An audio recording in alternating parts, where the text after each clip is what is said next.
Primeira carta de Paulo aos Tessalonicenses, capítulo 2, assim diz, versículo 1: Porque vós, irmãos, sabeis pessoalmente que a nossa estada entre vós não se tornou infrutífera, mas, apesar de maltratados e ultrajados em Filipos, como é do vosso conhecimento, tivemos ousada confiança em nosso Deus, para vos anunciar o Evangelho de Deus, em meio a muita luta, pois a nossa exortação não procede de engano, nem de impureza, nem se baseia em dolo.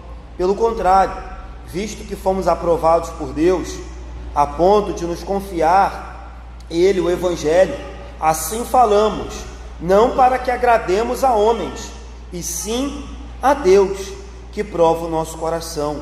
A verdade é que nunca usamos de linguagem de bajulação, como sabeis, nem de intuitos gananciosos. Deus disto é testemunha.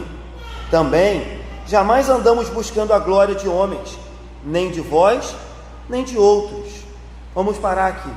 A gente percebeu que até aqui Paulo está fazendo uma defesa do seu ministério. Paulo está fazendo uma defesa do seu caráter. E eu disse na semana passada que às vezes convém o cristão ficar quieto, sofrer o dano, ser ofendido e ficar quieto, ser caluniado e ficar quieto. Mas em determinadas situações, e isso é o Espírito Santo que vai nos dizer, convém que a gente se defenda. E convém que a gente defenda, acima de tudo, o nosso caráter, a nossa fidelidade, que a gente defenda, acima de tudo, o Evangelho. E Paulo estava fazendo uma defesa do seu caráter, porque Paulo entendia que se fosse jogado por terra, se fosse lançado na lama, o seu caráter, todas as igrejas que ele havia plantado, todas as cartas que ele havia escrito, todas as pregações que ele havia feito, seriam considerados sem relevância, mentirosas, falsas. Então Paulo para e vai fazer uma defesa do seu caráter. Então, a gente falou do 1 ao 6, a gente falou na semana passada, Paulo dizendo, olha, eu fui maltratado, mas ainda assim eu confiei em Deus e preguei o Evangelho. Eu fui simplesmente para que o Evangelho alcançasse vocês. Eu não tinha engano, impureza, não tinha dolo. Pelo contrário, ele disse, eu fui aprovado por Deus. Ele diz, olha, eu não usei de bajulação, eu não tinha ganância.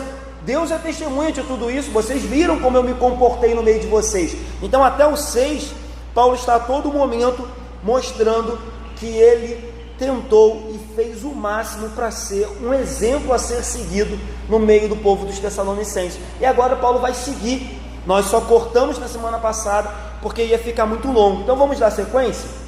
Versículo 7 diz assim: embora pudéssemos, como enviados de Cristo, exigir de vós a nossa manutenção, todavia nos tornamos carinhosos entre vós, qual ama que acaricia os próprios filhos. Vamos parar aqui.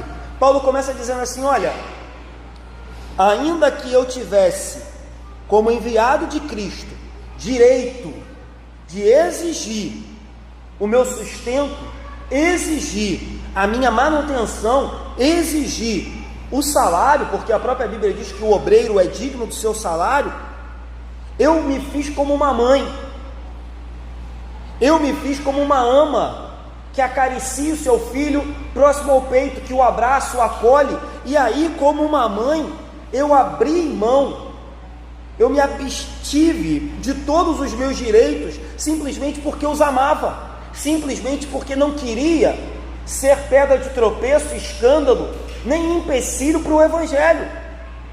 Então se a igreja não tinha, ou a princípio não queria também, manter o apóstolo Paulo, sustentar o apóstolo Paulo, ele disse, olha, isso não foi impedimento para mim, eu fiz assim como uma mãe faz, que constantemente abre mão do seu para dar para um filho. Temos aqui várias mães, e é claro que existem exceções, inclusive entre as mães. Provavelmente você vai encontrar pessoas que vão dizer, não, minha mãe não foi uma boa mãe, e aí cada um com a sua experiência, mas no geral, queridos, você vê mãe que deixa de comer para dar ao seu filho, Você vê mãe, às vezes eu vejo as irmãs aí publicando no Facebook, você vê mãe que para ir no banheiro o filho tem que ir junto. Você vê mãe que deixa de dormir, tem mãe que falando, olha, eu vejo as irmãs aqui da igreja colocando, isso que meu filho nasceu, não tem mais noção, não tem mais sentido esse negócio de dormir não, eu durmo quando dá, tomo banho quando dá, como quando dá, me arrumo quando dá, porque você vê que é natural de uma mãe abrir mão de direitos, abrir mão de privilégios, abrir mão de algo que lhe agrada, que é benéfico à sua vida, em favor daquele que ela gerou por meses e meses no seu ventre. E o apóstolo Paulo entendia que os crentes ou a igreja que Deus havia concedido a ele, deveria ser tratado também como filhos, deveriam ser tratados como filhos a ponto de, se necessário fosse, ele abrir mão do seu sustento para que o evangelho alcançasse aquela igreja, ele deveria fazê-lo. Se necessário fosse ele ser perseguido como foi, ele teve que sair de Tessalônica correndo, escondido, por causa da perseguição, ele o faria. Assim como nós conhecemos relatos de muitas mães que, se possível, ou às vezes já até fizeram, tentaram dar a sua vida pelos seus filhos, diante de um acidente, diante de um risco iminente. As mães, sem pensar, se lançam na frente dos seus filhos, sem pensar, correm na direção dos seus filhos, se lançam, se necessário, ao fogo, ao mar. Paulo diz, como uma ama que acaricia os filhos, eu me tornei para com vocês. A gente tem que entender, e aí quando eu digo a gente, primeiro para os líderes eclesiásticos, como Paulo era, e depois para os irmãos, que o interesse da obra, a necessidade da obra, a necessidade do corpo de Cristo, vem primeiro das nossas próprias necessidades. É claro que existe um limite para todas as coisas. Ninguém exige aqui que você passe necessidade para sustentar a obra de Deus ou sustentar o irmão que está ao seu lado. Mas a obra, o conjunto, o corpo, o coletivo, a igreja, a família de Cristo deve estar acima das nossas próprias necessidades ou das nossas próprias prioridades. Então, repito, Cristo não exige, e ninguém aqui nessa igreja jamais vai exigir, que você tire dos seus filhos para dar para os filhos de outro. Mas a verdade é que, vamos ser sinceros, guardadas algumas exceções, todo mundo aqui nessa igreja tem condições de tirar um pouquinho do seu para abençoar aquele que não tem. Todo mundo tem. E se um dia, já falei isso aqui de púlpito e repito, já falei isso para o Alexander, que é tesoureiro, para o Marcelo, que é presidente de patrimônio, se um dia alguém nessa igreja passar a necessidade, nós tiraremos do caixa da igreja, porque é para isso que existe também o caixa da igreja. Então, queridos, entenda, a necessidade do corpo, a necessidade dos irmãos tem que estar acima de alguns privilégios. É um privilégio, irmãos, ser sustentado pela igreja, é um privilégio. Existem missionários agora que dependem de ofertas, como nós mandamos ofertas todo mês para missionários. Tem igrejas que falham, não mandam, e o missionário tem que se virar nos 30. Então é um privilégio, sim, ter o sustento certo todo mês da igreja, mas esse privilégio não pode jamais superar a necessidade dos irmãos da igreja. Então muitos obreiros, infelizmente, muitos pastores lidam com a igreja de forma gananciosa, truculenta, abusiva, mas o apóstolo Paulo diz, não, eu tinha direito de exigir. O apóstolo Paulo, ele diz, eu abri mão, para como uma mãe, mostrar para vocês que o que mais importa para mim é o bem-estar da igreja de Tessalonicenses. Os missionários, Paulo, Timóteo e Silas, longe de buscar os seus interesses, entenderam que o papel de um pastor, o papel de um líder, o papel de um missionário é, muitas das vezes, abrir mão daquilo que é direito seu para doar para aqueles que estão precisando. O evangelho, eu já falei isso aqui e repito, por si só ele é suficiente. O evangelho cura, salva, liberta, dá poder, anima, revigora, concede dons, talentos. O evangelho basta. Mas, irmãos, Com uma mão a gente estende a Bíblia e prega, com a outra mão a gente estende as boas ações e faz caridade. Uma coisa não exclui a outra. Não, o Evangelho não é boas ações, o Evangelho é o poder de Deus. O Evangelho é que o Filho de Deus fez carne e habitou entre nós. Esse é o Evangelho. Mas o Evangelho não exclui a outra mão estendida para abençoar, ajudar, acolher aqueles que precisam. Uma coisa caminha junto com a outra. Então a gente tem aqui um exemplo do apóstolo Paulo. Versículo 8, Paulo vai seguir: assim, querendo-vos muito, estávamos prontos a oferecer-vos não somente o Evangelho de Deus, mas igualmente a própria vida, por isso que vos tornastes muito amados de nós. Paulo diz, olha, parece que Paulo está dizendo o que eu acabei de falar aqui. Nós estávamos tão desejosos de ver a salvação de vocês, que nós estávamos prontos a oferecer o Evangelho com uma mão, mas não somente o Evangelho. Se necessário fosse, nós estávamos prontos para oferecer também a nossa própria vida. Paulo lembrou das palavras de Jesus no Evangelho de João, capítulo 10, que diz que o bom pastor dá a vida pelas ovelhas. É verdade, irmãos, que dificilmente, não sei o dia de amanhã, mas dificilmente será exigido do pastor da igreja de Andorinhas que arrisque a sua vida pela igreja de Andorinhas. Mas existem outras maneiras de darmos as nossas vidas pelos irmãos: dedicação, carinho, ajuda, empenho, sacrifício, voluntariedade, misericórdia, perdão, orar, visitar, acolher, chorar com os que choram. Isso é dar a própria vida.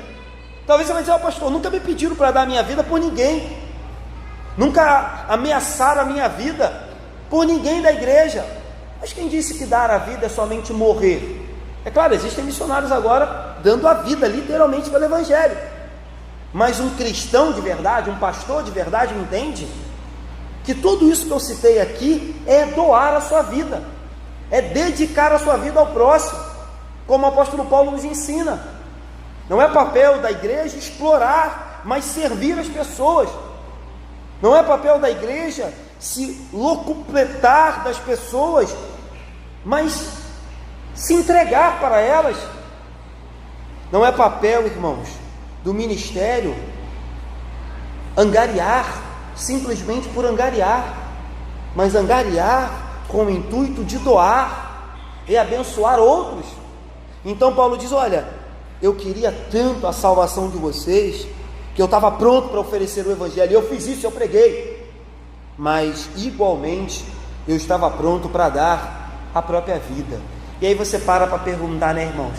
Avarentos e ambiciosos jamais farão isso, lobos jamais farão isso, pessoas que apenas desejam se autopromover, enriquecer ou crescer por meio da obra de Deus, jamais demonstrarão esse tipo de atitude.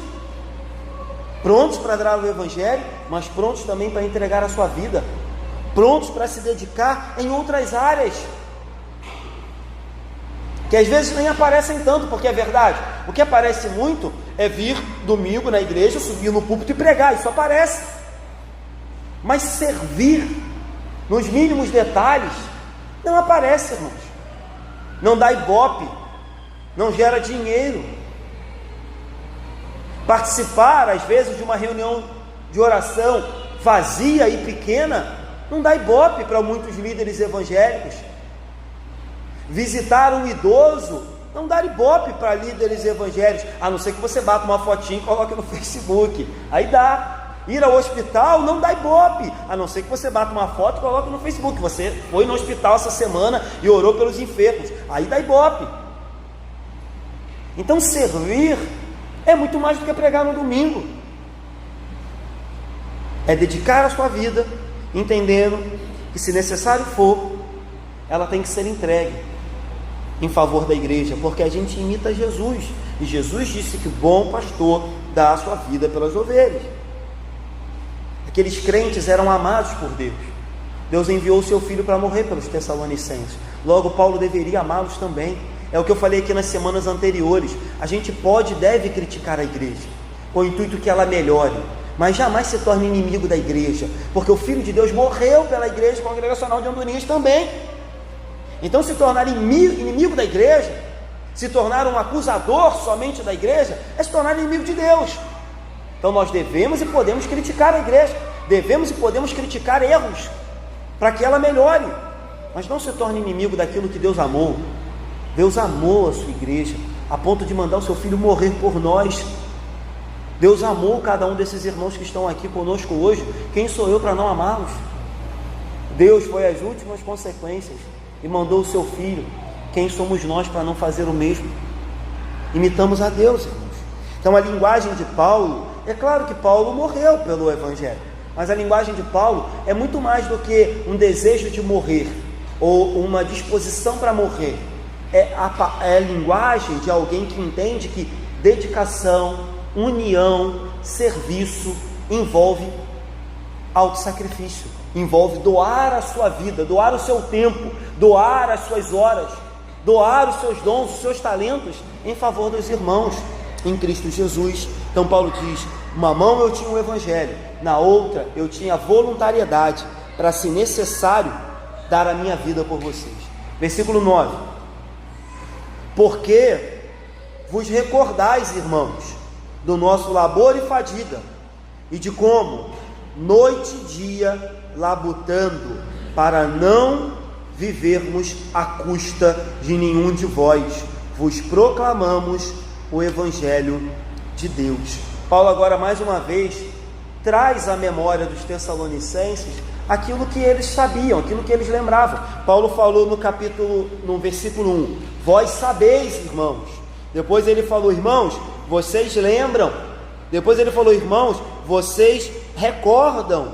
Então Paulo está a todo momento trazendo a memória dos Tessalonicenses, que enquanto ele esteve no meio deles, a postura, a maneira como ele se portou, era de um homem totalmente entregue ao Evangelho, totalmente entregue à causa de Cristo Jesus. Então ele diz, olha, vocês lembram de quanto labor e fadiga nós, eu, Timóteo e Silas, desprendemos? Paulo diz, noite e dia labutamos, noite e dia trabalhamos. É claro que também, irmãos, não deve ser considerado aqui que Paulo trabalhava 24 horas, porque se ele trabalhasse 24 horas, ele não pregaria em momento algum. Mas o que Paulo está dizendo é que a qualquer hora do dia, quando sobrasse tempo, ele trabalhava fabricando tendas para conseguir o seu próprio sustento, e não ser pesado, não viver à custa da igreja de Tessalônica. Então Paulo trabalhava. Mas pastor Paulo só trabalhava? Não. Se você lembrar, lá na carta de Filipenses, Paulo diz que a igreja de Filipenses mandava oferta para ele, e mandou mais de uma vez. Vou ler aqui para os irmãos. Está em Filipenses, capítulo 4, Filipenses 4, 15 e 16, diz assim: e sabeis também vós, ó Filipenses, que no início do Evangelho, quando parti da Macedônia, nenhuma igreja se associou comigo no tocante a dar e receber, senão unicamente vós outros. Então Paulo diz, olha, no início do meu ministério, só Filipenses que me ajudava, só Filipenses que mandava oferta para mim. Aí ele segue e diz assim, porque até para Tessalônica. Então Paulo está dizendo, quando eu estava lá em Tessalonicenses, aonde eu não recebia nada, até para Tessalônica mandastes, não somente uma vez, mas duas, o bastante para as minhas necessidades. Então Paulo deixa claro que a todo momento, além de trabalhar, sim, ele contava com igrejas que eram voluntárias, igrejas que eram mais prósperas, e entendiam que era obrigação delas sustentar o apóstolo Paulo. Em 2 Coríntios, no capítulo 11, ele também fala de outras igrejas que o ajudavam. 2 Coríntios 11, 8, Paulo diz assim, Coríntios era uma outra igreja que Paulo teve problema com relação à oferta e não recebeu nada de Corinto. Aí ele diz assim, 2 Coríntios 11, 8, despojei outras igrejas, recebendo salário, para vos poder servir. Então Paulo diz, olha, enquanto servia vocês, eu recebia salário de outras igrejas, porque a igreja de Corinto também não compreendia bem a sua obrigação de sustentar o missionário, o apóstolo Paulo. Então Paulo deixa bem claro que a motivação dele nunca foi dinheiro, mas sim ele recebia de outras igrejas sustento para continuar, pregar o evangelho, plantar igrejas e fazer a missão de Deus. Então quando a gente se associa, irmãos, a um missionário, quando a gente manda oferta para um missionário, a gente nada mais está fazendo do que seguir o exemplo das igrejas antigas, das igrejas do Novo Testamento. Quando a gente sustenta um missionário, a gente nada mais está fazendo do que dar continuidade no ministério do apóstolo Paulo, no ministério de outros homens de Deus que iam com a cara e com a coragem, sem saber se teriam até mesmo sustento. Não é o próprio apóstolo Paulo que diz em Filipenses que em alguns momentos ele passou fome, quando ele diz, né, tudo posso naquele que me fortalece. Ele diz, tanto sei estar humilhado como honrado, tenho experiência em todas as coisas, na fartura como na fome. Ou seja, o apóstolo Paulo passou fome, foi humilhado. Ele diz, olha, tanto na abundância como na escassez. Paulo viveu escassez, mas ainda assim, isso jamais foi motivo para parar o ministério do apóstolo Paulo, porque ele entendia que não era a falta de recursos que iria impedi-lo de proclamar o evangelho de Deus. Então ele diz, não vivemos à custa de nenhum de vós, vos proclamamos o evangelho de Deus. 10. Vós e Deus sois testemunhas do modo porque piedosa, justa e irrepreensivelmente procedemos em relação a vós outros que credes. Paulo agora novamente chama a memória dos filipenses, dos tessalonicenses, e diz, olha, eu não posso evitar calúnia, não posso evitar perseguição, eu não posso evitar que as pessoas falem mal de mim, eu não posso evitar que as pessoas falem besteira do meu ministério, mas tem o seguinte, vós e Deus, vocês são testemunhas da maneira que eu me portei. As pessoas podem falar o que quiserem, as pessoas podem me acusar, me perseguir, as pessoas podem me caluniar, difamar, mas uma coisa é verdade, Deus e vocês, tessalonicenses, sabem que quando eu estava aí, eu fui piedoso, justo e irrepreensível. Ou seja, irmãos, Paulo chama aqui o testemunho da igreja para que fosse consciente de quem era o pastor, apóstolo Paulo, e chama também Deus para a conversa, porque sabe que Deus era a testemunha que não falha. Deus vê todas essas coisas, e Deus não só vê, Deus sonda o coração. Nós vemos e avaliamos de acordo com aquilo que vemos. Eu vi alguma coisa, eu vou julgar aquilo que vi e vou dar um parecer. Eu acho que isso é pecado, eu acho que isso é errado, eu acho que isso está certo. Mas Deus, ele não só vê, Deus sonda o coração e sabe se aquilo que viu é verdade, se aquilo que viu é hipocrisia, se aquilo que viu é falsidade. Então Paulo diz, olha, vós e Deus sabem de como eu me portei. Quando Paulo fala piedosa, que ele foi piedoso, ele está falando acerca da santidade, ele está falando da relação dele com Deus. Ele era piedoso, ele era fiel a Deus, o relacionamento dele com Deus era um relacionamento correto, então ele foi piedoso. Quando ele fala justo, ele está falando da relação dele com os homens, então ele foi piedoso na relação com Deus, e ele foi justo com os demais, a ponto de abrir mão do seu salário, para não ser pesado à igreja. Então ele diz, olha, eu fui piedoso, eu fui justo, e depois de ser piedoso e justo, eu me tornei irrepreensível, porque eu não dei motivo para que ninguém encontrasse em mim algo que desabonasse a minha conduta. De novo, falem o que quiserem falar, me acusem do que quiserem me acusar, contudo, por meio da minha piedade, Deus sabia que eu era um homem santo, por meio da minha justiça, vocês sabiam que eu não era ganancioso, que eu não era avarento, que eu não era bajulador, que eu não era um falso apóstolo. Aí Paulo diz, olha, logo eu estou irrepreensível procedemos em relação a vós, os crentes. Então Paulo agora ele restringe, diz: olha, a maneira que eu me portei foi justamente e unicamente para abençoar vós, os que creem, os crentes, os fiéis em Cristo Jesus. É por vocês que eu me dediquei, e não simplesmente por aqueles que estão me acusando e me perseguindo. Até porque Paulo conhecia bem essa história. De noite a gente fala um pouco sobre isso. Ele foi um dos perseguidores. Ele foi um dos que perseguiram o evangelho antes de se converter. Então Paulo sabia o que ele estava passando.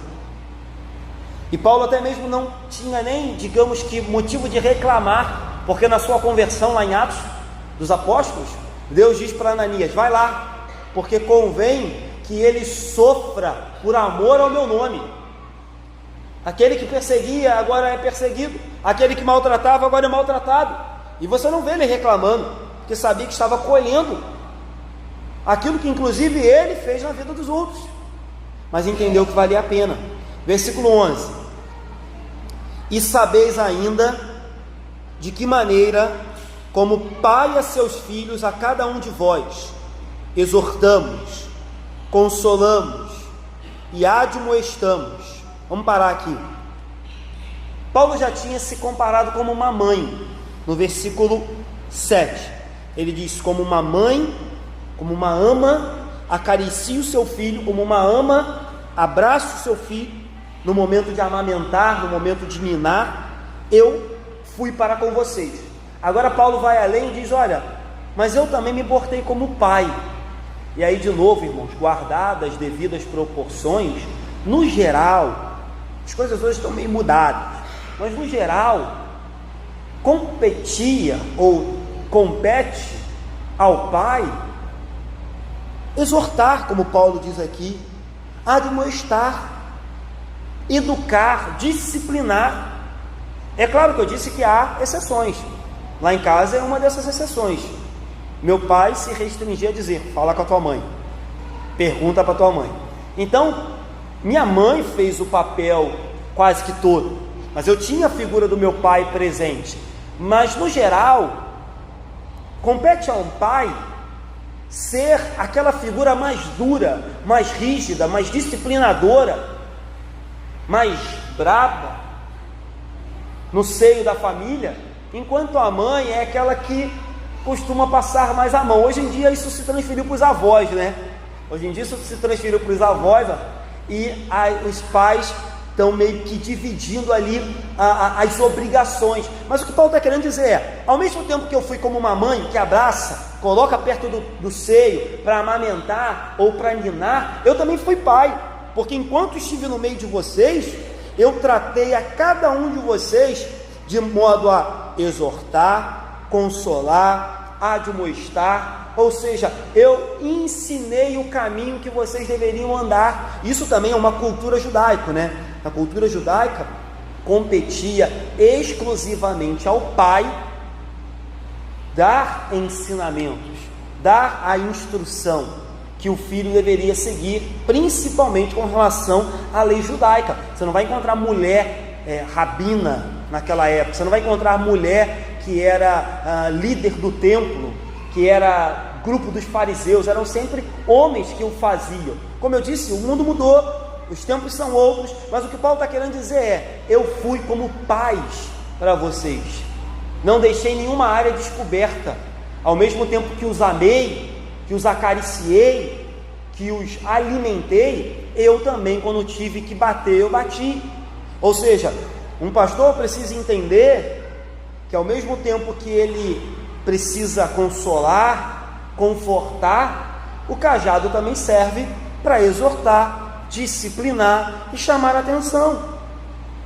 Uns pais responsáveis entendem que é necessário equilibrar disciplina com encorajamento, carinho com exortação, o dar com exigir. Porque se você só dá e não exige, vira bagunça. Se você só encoraja e não disciplina, vira bagunça.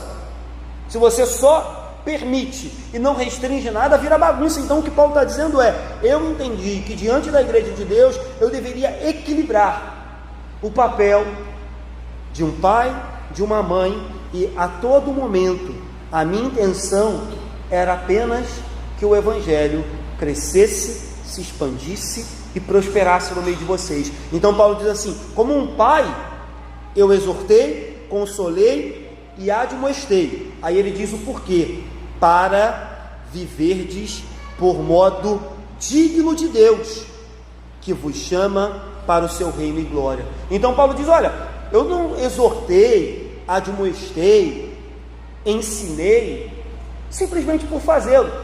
Tudo o que fiz tinha um propósito: para que a cada dia vocês vivam mais e mais de modo digno de Deus, mais e mais de modo digno daquele que enviou seu Filho para morrer por vocês, para que vocês aqui, enquanto em vida, se santifiquem, porque logo, logo, vocês chegarão para onde?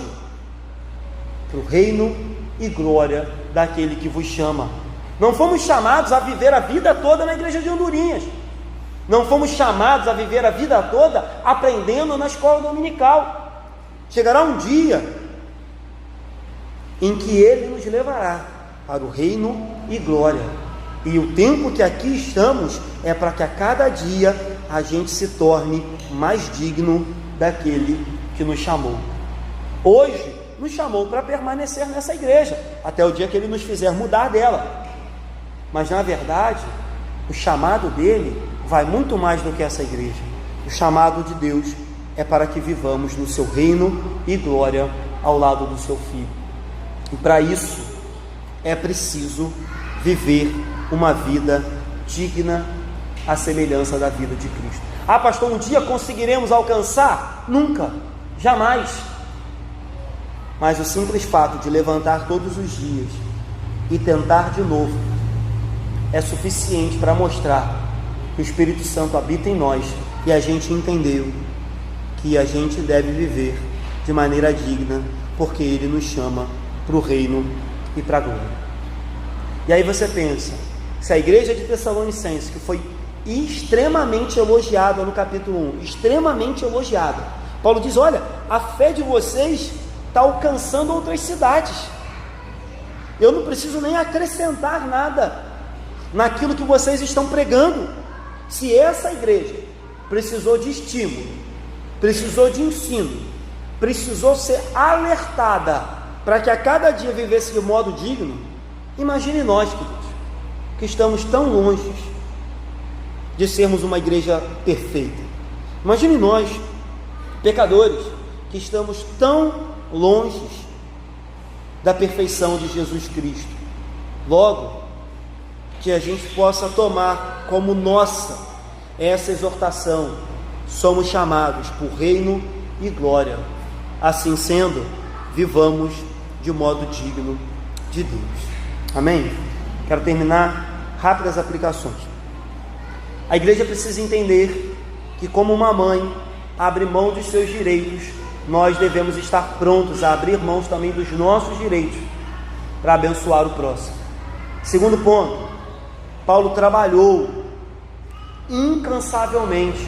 Logo, isso aqui também não abre, ou melhor, abre um precedente, ou abre um exemplo para que todo crente entenda que ser crente é serviço.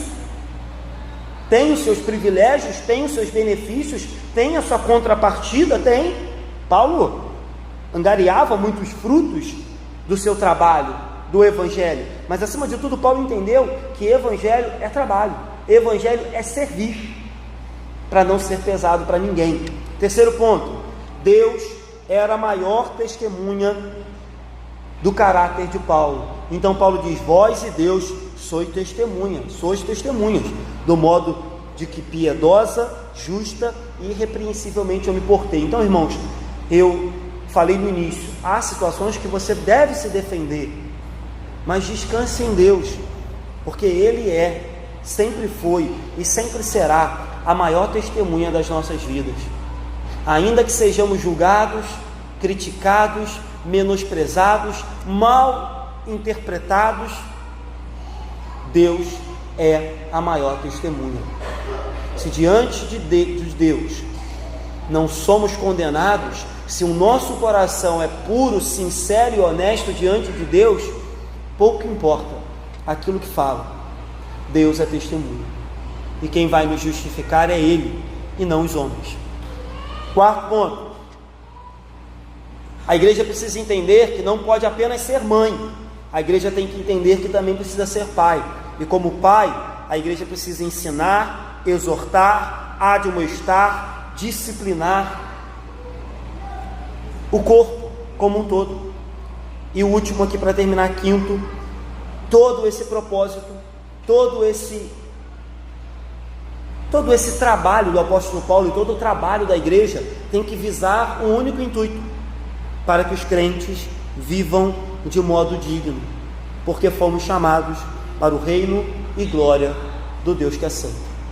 É para isso que abrimos as portas, é para isso que fazemos qualquer atividade, é para isso que fazemos festa missionária, é para isso que fazemos qualquer tipo de movimento na igreja, para que a cada dia aqueles que aqui habitam vivam de modo mais digno de Deus, e aqueles que vierem a nos visitar, vierem a fazer parte dessa igreja, entendam que o ser humano foi feito para uma coisa apenas: glorificar a Deus e gozá-lo eternamente, se alegrar eternamente em Deus.